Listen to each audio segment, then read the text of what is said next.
Hey, what up, everybody? Steve Breach coming to you tonight. I got home after I watched the main event. I wanted to watch a good classic wrestling show.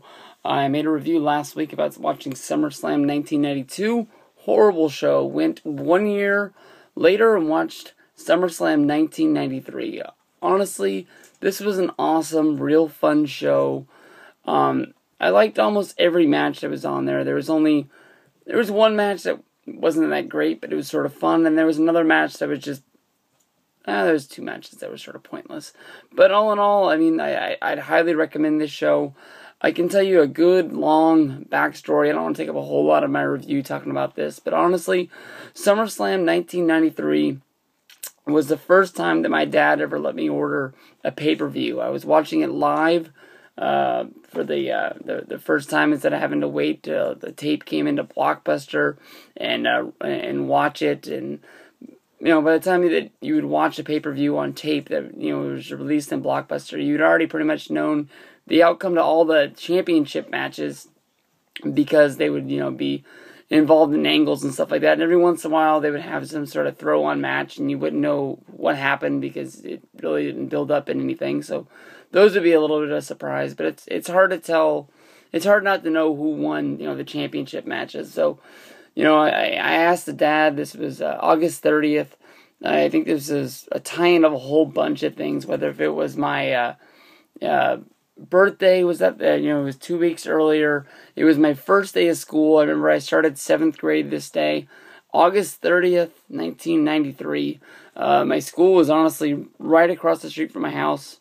And my buddy Justin, who I don't think has appeared in any of my videos because I haven't seen him in a good long while, but I think I talk about him because he was my best friend who lived right down at the end of my street, and he watched wrestling with me, and all my sports experiences basically was watching with him, and we used to have a ton of fun. He came over, we watched this, we ordered Domino's pizza, we drank Pepsi. I can remember this stuff like it was yesterday.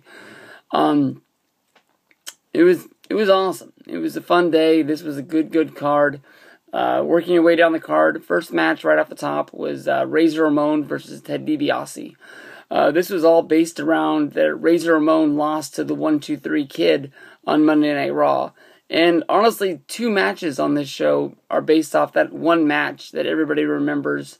That and the rematch, the whole angle with Razor and the 1-2-3 Kid, where Razor lost the match on TV. It was supposed to be a jobber match. He felt like he was overly embarrassed, so he put up $10,000 in the rematch. And 1-2-3 Kid didn't beat him, but he ran off and he took the money, instantly becoming a star. One-upping Razor Ramon not once but twice on Monday Night Raw, which was billed as a live TV show that anything can happen. And this was the first time on Monday Night Raw that really a surprise really did happen. Every once in a while that they said anything would happen, but they would give us sort of mini main event matches and nothing would ever really happen. But this was the first thing that was like majorly buzzed and majorly talked about for Monday Night Raw, and two matches on the show were built from that. Basically, in this match, Razor Ramon beating Diesel, and then later in the match, later in the show, was IRS against the 1-2-3 Kid. That was just basically Money Inc., who was a tag team at the time. Basically just, they were used as the guys that were, turning Razor from heel to babyface in their promos, just making fun of him, always hitting him with jokes like, at least we didn't pull a Razor Ramon and drop that match. And basically, that's what flipped Razor, because in the eyes of the fans, heels are making fun of this guy, and he needed to get his revenge. Razor Ramon won this match due to Ted DiBiase doing one of the oldest tricks in the book. One of my favorite things in professional wrestling, exposing the turnbuckle in the corner, which always turns against the heel. Razor was able to hit DiBiase against it. After that, he hit the Razor's Edge, 1-2-3, and it was over. Good match, great opener. Always liked DiBiase. Razor Ramon worked well with them. Next match of the night was your tag team champions, the Steiner brothers.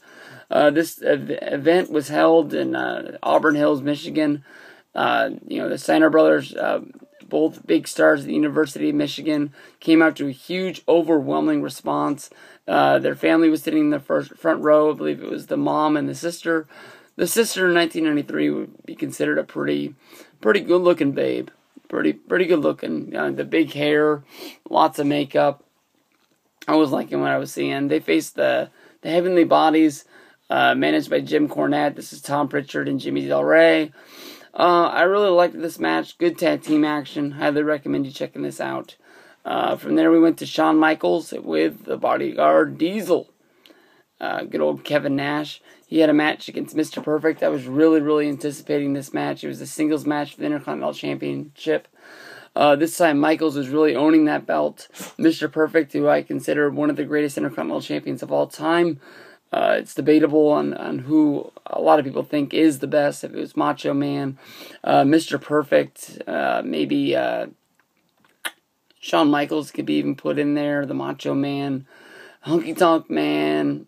Lots of people are sort of debate, who the best guy is. In my mind, I always think of that belt. I always think of Mr. Perfect, and in a little bit, I always think of the WWF magazine with the Texas Tornado when he beat Mr. Perfect, and he was on the cover with it. What a good run! What could have been with Kerry Von Erich if one thing or another thing wouldn't have happened with his run in WWF. Always one of my favorite wrestlers, but he wasn't in this match. Shawn and Diesel was. This match was won by countout. Basically, it was a little bit weird. They were fighting outside of the ring. Mr. Perfect picked up Shawn Michaels, rolled him into the ring, and when he rolled him into the ring, he knocked over the referee. Diesel took this, to his advantage, and when he noticed the ref was down, just sort of manhandled Mr. Perfect, threw him into the ring steps. The guy got up, and he counted the count out. Pretty weird that you would use a count out in this in this match for a victory, seeing what happens later on in this card. But Michaels got the win. Really good match, really good action from these guys.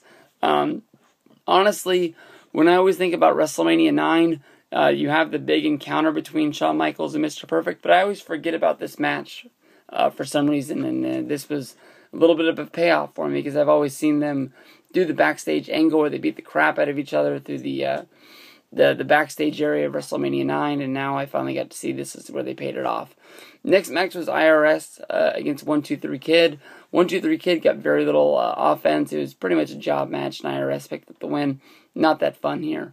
Next match, honestly, the best wrestling style match of the night. Jerry the King Lawler. Oh, no, I apologize. In the first match, it was Bret the Hitman Hart wrestled against Doink the Clown. This match was won by disqualification when Jerry the King Lawler got involved. Basically, this match was supposed to be Bret Hart against Jerry Lawler. Jerry Lawler came out on crutches, saying that his leg was bad and then he wasn't going to be able to compete that night.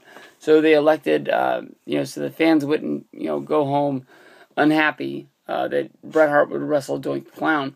You would think that this is not going to be anything special, but this was honestly Doink the Clown's best match while wrestling in the WWF. I think everything from here was on a downhill slope. I think that when the wrestler who was Doink the Clown just recently passed away, Matt Bourne, I think a lot of people know a lot about him today that they didn't know, last week or however many weeks ago it was when Matt Bourne died. But he was a really skilled, professional wrestler. Just happened to be stuck under this gimmick because it was basically the only way that he was going to get a job to work for Vince McMahon in the WWF. But this was a good match. If it would have had a straight-up finish, I think it would have been a little bit better. But honestly, highly recommend this. I don't know if there's any Doink the Clown fans out there, but this would definitely be on any, best of compilation of this guy. Too bad we didn't know enough about Matt Bourne until it was too late and he was already gone. Basically, Jerry the King Lawler came in there. He hit Bret Hart and attacked him with the crutches.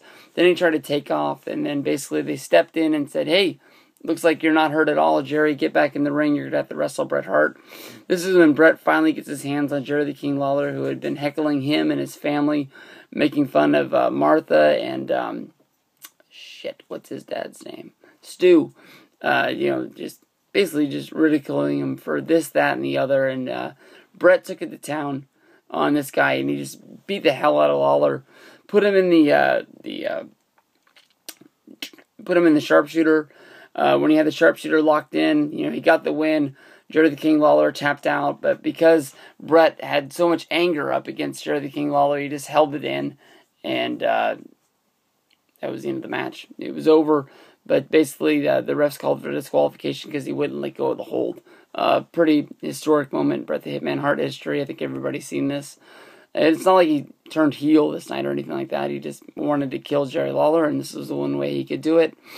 One of the fun things about watching the pay-per-views on the freaking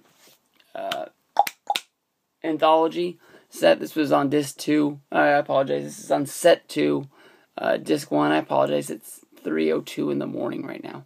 But is that they include all of the commercials and everything like that. And one of the best things that was going on at this time was the WWF hotline.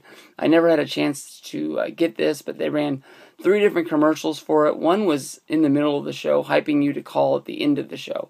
Basically, if you were watching the pay-per-view and you were seeing this commercial, they were telling you to call at the end of the show to get the results of the show.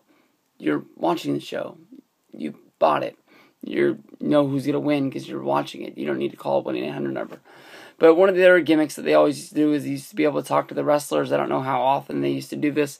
I never personally was one to call in to the show ever. But one time they had Undertaker on there, and he was shooting about Hulk Hogan and Jake the Snake Roberts. And another time was Shawn Michaels was on there, and he was shooting about Marty Jannetty to make you want to call in. Pretty good stuff. And from there, we went to Ludwig Borga, who got a pre-match promo in Detroit, just walking around. Basically, if you ever talked to Jim 9686 about his trip to Detroit for WrestleMania, this is what Ludwig Borga did. He picked fun of all the houses that were being torn down and how the city was just a rundown mess. He beat the shit out of Marty Jannetty in a pretty good squash match.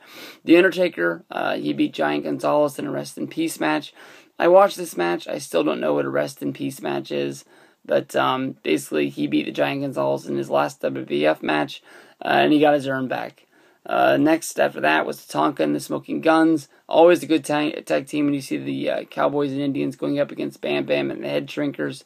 Nothing real spectacular, but a fun match. Last but not least, Lex Luger, who a month before this turned babyface, going up against Yokozuna, who hadn't lost, I think, ever since being in the WWF. Well, I guess he lost to Hogan at WrestleMania 9, but that didn't last long after the King of the Ring fiasco. But he got on the Lex Express, drove across the country, shaking hands, kissing babies, become this ultra big-time babyface, became the number 1 contender to Yokozuna. Jim Cornette, being the manager he is, made sure that Lex Luger could have this match, but it was the only match that he could ever have. It was a big-time stipulation because when Lex Luger was in WCW, he was in a major motorcycle accident. They put a steel plate inside of his arm. This was big-time used in the Narcissist gimmick, where he would pull down the brace that he had covering it, and he would knock people out, selling that he had a metal plate inside of his arm. That move was supposed to be banned from this match, and in this match, which honestly was a very good match, Gold Standard put up a video today, putting it on his biggest letdowns. Maybe that's what it was. I sort of disagree with this. I think that the finish was horrible, might have killed Lex Luger's run in WWF, but as somebody that was watching this match and remembering how much I loved it as a kid, yes, Lex Luger won the match by countout, which does not make the title to a chance. But as a kid, somebody finally beat Yokozuna. I was rolling around on the ground. I was going crazy. The only thing I can relate to this that I marked out for this hard for was in the 92 NLCS when Francisco Cabrera hit the ball into left field. Barry Bonds picked up the ball and he couldn't throw out an aging Sid Bream running the bases. I mean, I was going bananas.